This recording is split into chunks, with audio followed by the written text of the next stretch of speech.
Good morning. Welcome to 30 Days of Transformation. Happy that you're here, and please leave a comment or a like if you're here so that I know that you're around. And today I want to talk a little bit. I want to follow up from what we were talking about yesterday. So yesterday and then the day before, we've been talking about worldview. We've been talking about the tendency to see things as discrete and separate, and how this lies at the root of a lot of our mental health challenges. And so to follow up from that, I want to talk about some antidotes to that kind of discrete worldview. And the discrete worldview, by the way, the tendency that we have to see things as separate, has a friend, and that friend is materialism. And so, by materialism, I mean everything from basically what I mean by materialism is looking outside yourself for the solutions to the struggles that you have and the challenges. And many people, particularly in this culture, fall into that trap because it's the only option that we're offered, essentially. We're not taught in school to look inside ourselves, although that's changing now, which is great.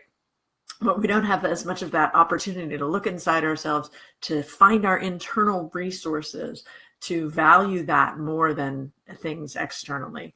When I spent a lot of time in India, I was there for more than, I don't know, maybe about 6 or 7 or 8 months, something like that.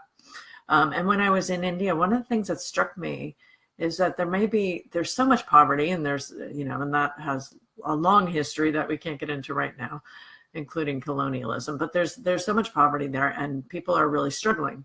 And yet, despite that struggle, many people wear their spirituality on their sleeves. It's just, you walk down the street and you see some guy who's a barber and he's like, Krishna haircuts, or you go and somebody else is a tailor, and it's called Durga Designs or something. And so people they don't mind sort of expressing their sense of spirituality and their deep connection. Whereas here, if you do that, it's sort of thought of as a little bit country. It's sort of like, if you express your love for Jesus, it's looked at a little bit like you're a little out there.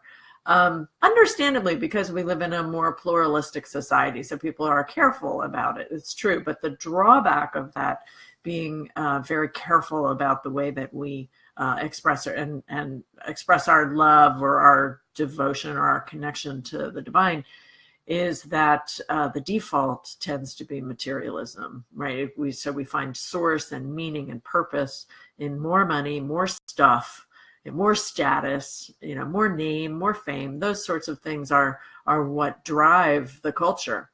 And they can only lead us to furthering the sense of alienation and isolation, because it's not authentic. There's nothing real there's nothing real or lasting in the make of your car, or the style of your clothes, or the where your house is. There's nothing real in that, because you can't take any of that with you. And therefore, and we all know this, right? But we still do it, but we still get sucked up in it, right? So the idea is how can you value your spirituality in a way that doesn't, push people away or exclude people, in a way that creates a sense of inclusivity, because it is in that valuing of your spirituality and that continuing valuing of your spirituality that you really find the deepest meaning, purpose, vision, goal. All of those things in your life become much more clear. They start to clarify, they start to become elucidated as you value that part of your life, which is why yesterday I said, what if you spent the day looking at life through the eyes of oneness? It doesn't have to be Brahman. It doesn't have to have a particular deity's name, but the eyes of oneness. What happens when you live your life like that? Do you notice how the nervous system starts to shift and you start to have a feeling of calmness spread throughout your body? Because you can build up your material wealth. You can continue to accumulate things, and that will never give you the same security that you can feel just by connecting to that sense of oneness. it just doesn't have the same potential. Because everything is limited. The only thing that gives you the sense of security is the limitless, and the limitless we find deep in ourselves and deep in our connection to spirit. So valuing your spirituality, how do you do that? That's something I would love you to share today in the comments too. And then the next piece is meditation. The next bullet point for today's meditation. I've been talking about that the whole time. But I thought today I might talk about micro meditations, because micro meditations, what are micro meditations? That's a time when you stop, maybe take a deep breath, connect somehow.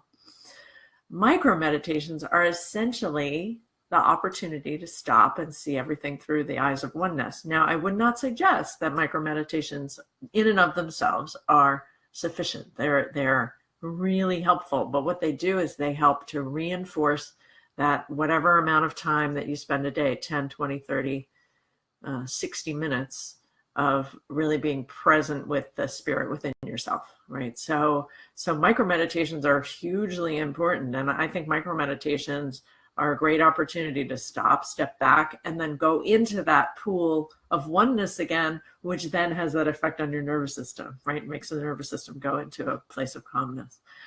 And then my third bullet point for today is community, because your community is going to reinforce your capacity for seeing through the eyes of oneness, right? So who are the people that you spend time with, and how do you create community? If you don't have a meditation group that you spend time with regularly, make one.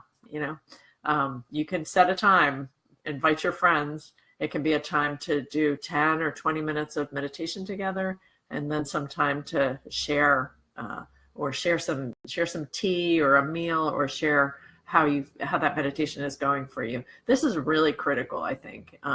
As we've sort of fallen, the structures of religion have fallen away from our culture, we have to create our own opportunities for rituals and for community. So how do you create that in your life? Please share in the comments from yesterday's homework what happens went to you, particularly when you look through the eyes of oneness. I would love to hear and connect with you on that. And I'll be back tomorrow and we'll continue our conversation. I certainly appreciate you being here, and I hope that this information has been helpful for you. So see you tomorrow. Namaste.